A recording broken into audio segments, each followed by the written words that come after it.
Hey, it's your buddy Peace and Harmony here with you here today. Overcoming feelings of inadequacy after experiencing emotional abuse.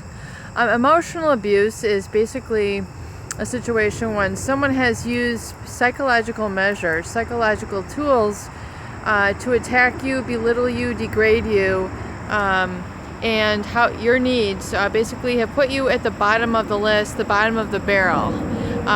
And their abuse is condescending, it's cutting, it's caustic, it's toxic, coming from a hostile state, and it's meant to put you down so that you basically will be an underling underneath, basically serving as a pawn or without a voice for this person who is seeking to conduct this sort of abuse upon you or inflict this sort of abuse upon you. Now, it's never a fun situation, and if you are definitely, under the ages of 18 and you're living with a parent and you're being abused emotionally, definitely call your local Department of Children's Services and get some help. Talk to your teachers at school. Talk to a counselor there so you can get this situation remedied, because there's absolutely no reason why someone should have to undergo emotional abuse or physical abuse or sexual abuse whatsoever. It's completely uncalled for, and it's often in the hands of the abuser, who is either lacking in skills or mental health. And sometimes it's a lack of mental health that can cause a lot of these sort of abusive episodes, and can be very difficult to rise up above and know how to handle. So, in terms of, sorry, I felt something over there. In terms of feeling like you're overcoming inadequacy, don't you love it? Live video, right? So, overcoming inadequacies or feeling of self inadequacies after experiencing emotional abuse. Realize that you're not inadequate.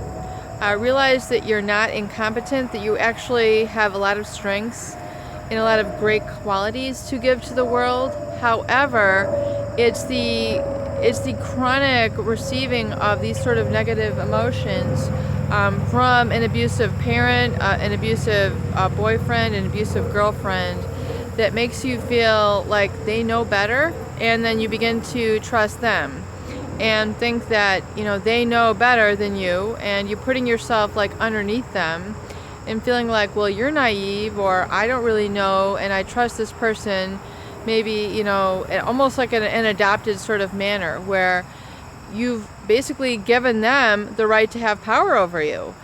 And it's actually very much a permission based, although it's not on a conscious level, it's usually on a very unconscious level, at which this whole transgression occurs. So a transgression basically means when somebody oversteps your boundaries, they're transgressing your rights, your boundaries, your physical space, your emotional space, your spirit.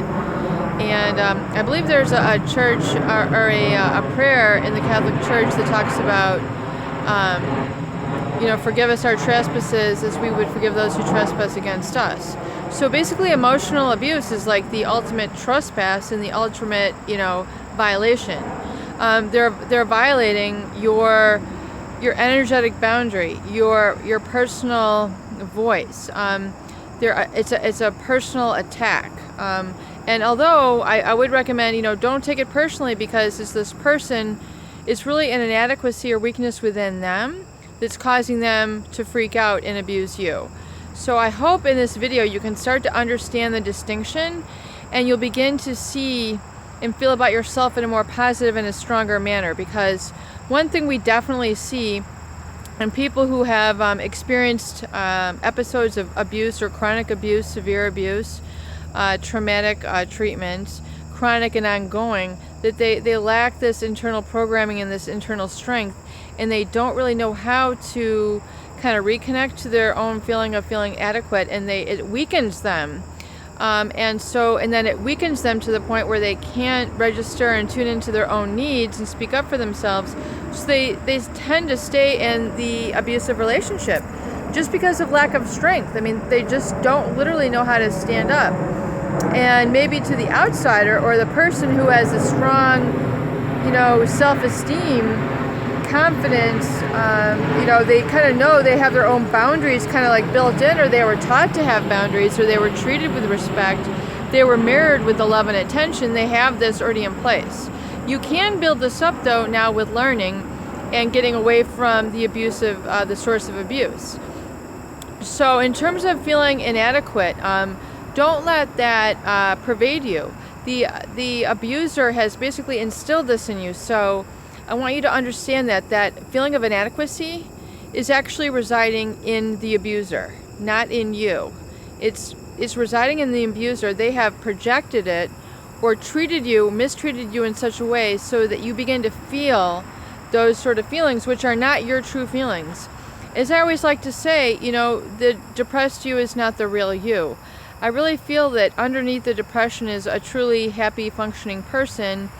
Yes, there's, episodes of a lot of, chemical imbalance and things of that nature that causes some major depression that needs to be remedied and treated just like any physical illness. However, the depression, the anxiety is not the real you. I think there's a real you, underneath there, who actually functions on a more peaceful, calm manner, but has learned some dysfunctional ways from some dysfunctional people. And so you have to look at really who is surrounding you, because the people who you surround yourself impact how you feel, how you operate, and how you grow as a person. So it's the people who you hang out with, the books that you read, your mentors, all determine how you feel about yourself as a person, what you end up accomplishing in life, and also it's a direct impact on your income. It's very commonly known that if you look at your close 5 friends, chances are, you all make about the same amount of income. If you start to associate with more enlightened people, leaders, people who are accomplished, people who have grown as people, and you start to hang around them, you're going to start to learn those insights and reflect more positive sort of expectation and emotional basis, and you're going to rise up. And you're going to walk with those skills and those abilities and that self-esteem and confidence. So you need to really get around and see if you can start receiving some better feedback and better vibrations. By vibrations, I mean climate, a little bit better climate. For example, being in around the abuser, here I go with my analogies again. I'm really big on analogies, but I think it can be effective. Being around an abuser is like living in a very harsh climate. It's like living in a very difficult terrain. For example, let's just think of like Alaska, with the ice glaciers, and it's very barren. They don't obviously, I think they have like the 12-hour summer where they can grow like these outrageously huge like watermelons and squash and stuff. But then it's like very dark. It's not an ideal climate, and it gets like really cold in Alaska. What is it, like 31 below, 71 below? It's a very harsh climate. It's hard to grow there, and it's hard to foster sort of good feelings when you're in that environment. Same thing is like when you're around an abuser. It creates a very harsh environment. It creates a very deprived, nutrient-deprived environment where it's hard to grow and feel at peace and at ease as a person. But if you think then of like a tropical, environment where it's like soothing waves and, beautiful turquoise waters and a beautiful sunrise and, some beautiful birds, it's a little bit happier, more mellow climate. And those feelings of well-being and happiness are going to come to you a little bit more quickly. It's a more pleasant and safe and more gentle environment, say, than the one in Alaska. So when you're around people who are more mentors and who are accomplished in these areas, you're going to get that same nutritive value by hanging out with them, if that makes any sense. Same thing with reading good books that feed your soul, that feed your spirit, going to church, whatever it is unique for you. Some people don't feel very positive going to church. They maybe, need to discover a new church body for them other than what they grew up in, but try to actively seek some sort of groups and things of that nature who can, be a good outlet for you. A lot of people enjoy theater. Some of the best, actors have had very difficult backgrounds. Some of the greatest actors and comedians have come from very depraved backgrounds. I mean, look at Jim Carrey. Look at a lot of these stories, people who they're quite accomplished, really emotionally rich people, done some great things with their life and their acting, their careers. They make people laugh, they make people smile, they make people think, they make people feel again. A lot of them have really risen above some great challenges in life. So be one of those people. Rise above some of these tremendous challenges in your life. Be climb that mountain, climb whatever it is for you. There's that beautiful song, what is that song? It's not about getting to the other side, it's all about the climb. There's a beautiful song about that, and every time I hear it, I start to cry just because it's so beautiful. I'll see if I can find the name for it. If you guys know it, maybe you can type it in. And it's by a female vocalist. It's really great.